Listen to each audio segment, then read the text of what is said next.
Welcome to The Mystic Fool. I'm Martin Worth, and this is The Mystic Fool. Spiritual hygiene. There's a term. And what it means or refers to is to keeping your field clear. Your field, that's your etheric energy bodies, sometimes referred to as your aura. Yeah, your four body energy, physical, mental, emotional, spiritual. Yeah, that's a simple way of putting it.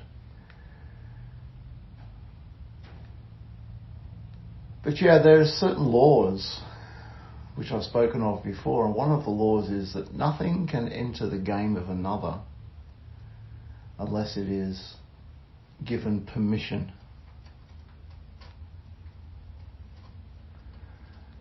And permission can come in many, many levels. You can call something in. You can take part in a ceremony which the agreement of which, the intent of which is to allow something in. Or you can inadvertently open your field, and that's like a implied consent sort of thing, perhaps ignoring the signs. So yeah, look, I know that's all very cloudy, isn't it? So let me explain more deeply. You are not your body. You're not your physical body. You're not your thoughts. You're not your emotions. These things are simply a representation of the spiritual being that you are. So in reality, here you are sitting as this isolated entity. And by isolated, I mean you can't just go and blob merge with someone else on the physical level, but you can on a spiritual, emotional, and mental level.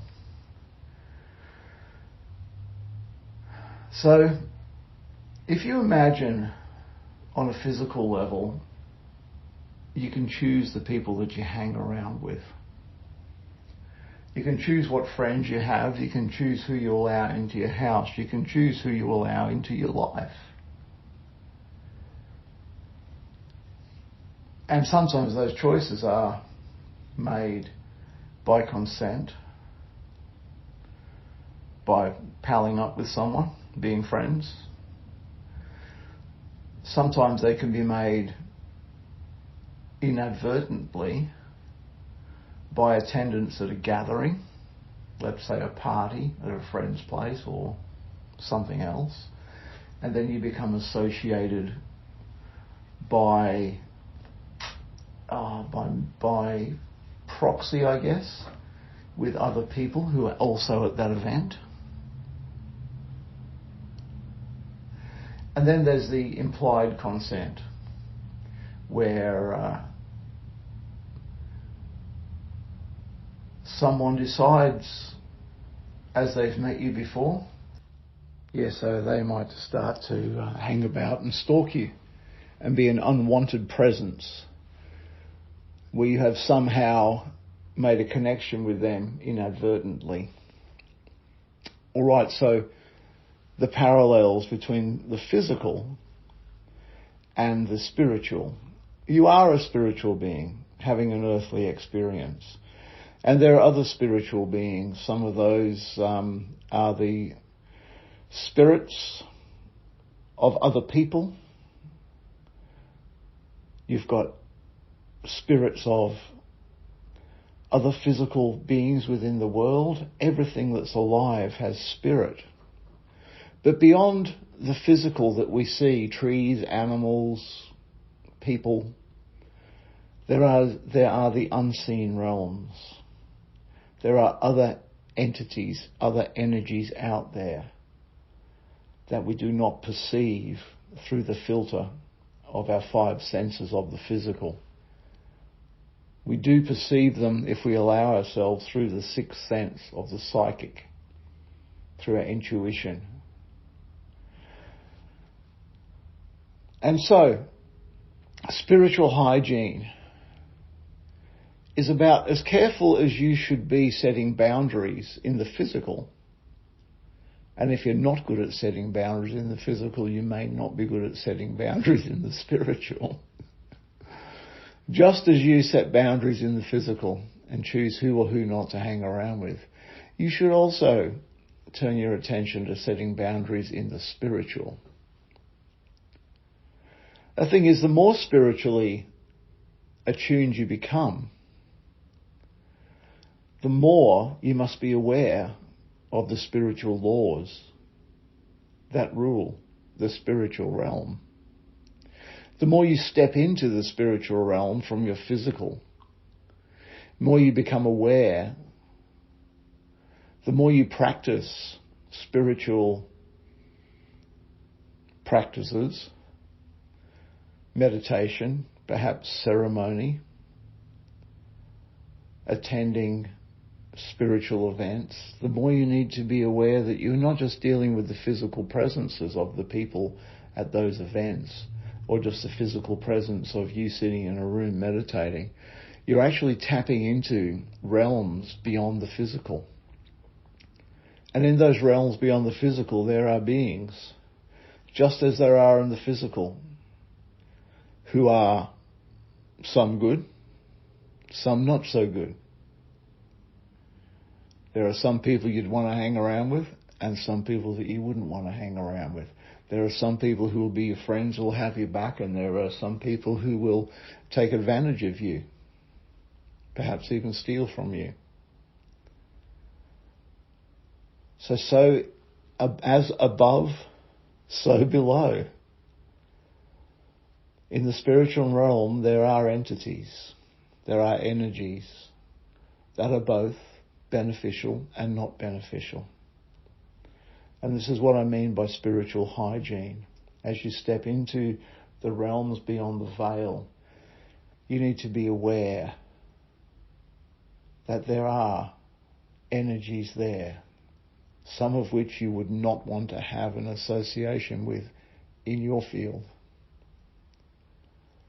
All right, so how do you set spiritual boundaries, spiritual hygiene? The first thing is to set your intent to work with energies, and only those energies that serve your highest good. Intent is everything. It really is. It sets an attitude around you in your field.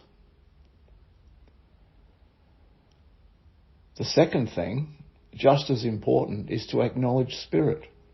Acknowledge your spirit. And in so doing, you're acknowledging your higher self. You're acknowledging the power and the essence of you.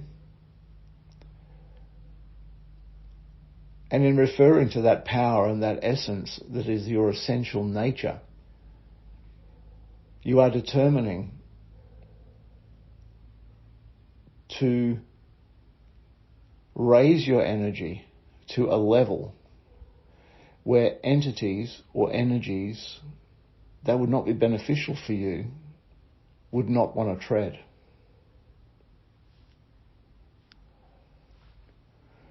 And the third thing that you can do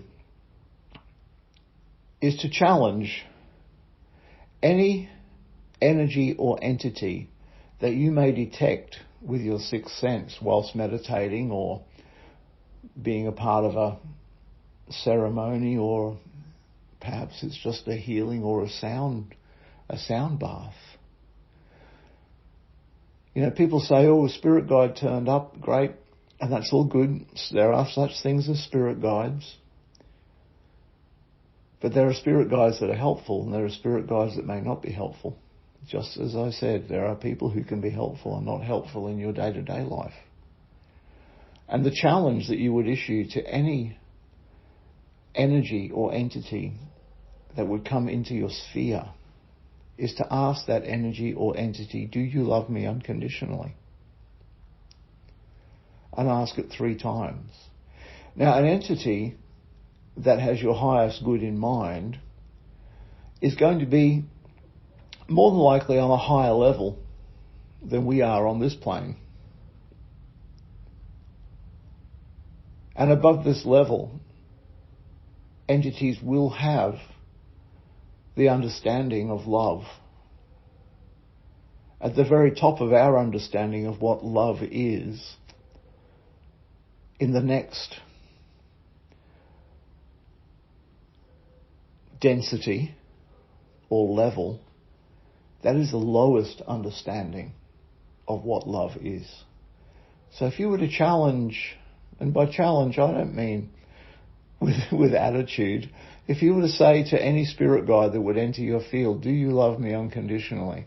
They would firstly understand that you were applying a spiritual principle of spiritual hygiene and protection. They would understand where you were coming from, and they would be very fine about that if they did actually love you unconditionally. Like a loving father speaking to a child. So there's 3 things you can do to set your boundary. Acknowledge spirit. Intend to work with those energies and only those energies that serve your highest good. And to challenge any entity or energy that you may come across beyond the veil with the words, do you love me unconditionally? And you'll get a feeling one way or the other from that, do you love me unconditionally? And if the feeling you get is not good, turn away. Turn away. You're not going to miss out. Because if you've made a mistake, and that is actually a spirit guide, that spirit guide will appear in a different form and still give you the opportunity. So what do you do if you sense that the spirit guide does not love you unconditionally? What you do is you say, be gone now. I release you from my field. Thank you. Setting a boundary. Okay, well, so there's an interesting one for you. And one of my friends asked about spiritual hygiene, and I said I'd do a podcast on it. So here we are. Let me know what you think. I hope it made sense to you. It's like all of my podcasts, I'm just sitting here talking. No plan. One day I'll have a podcast with a plan. What did you get out of today? What spoke to you? Let me know. Type in the comments or send me an email. Be well. Take care. Stay safe.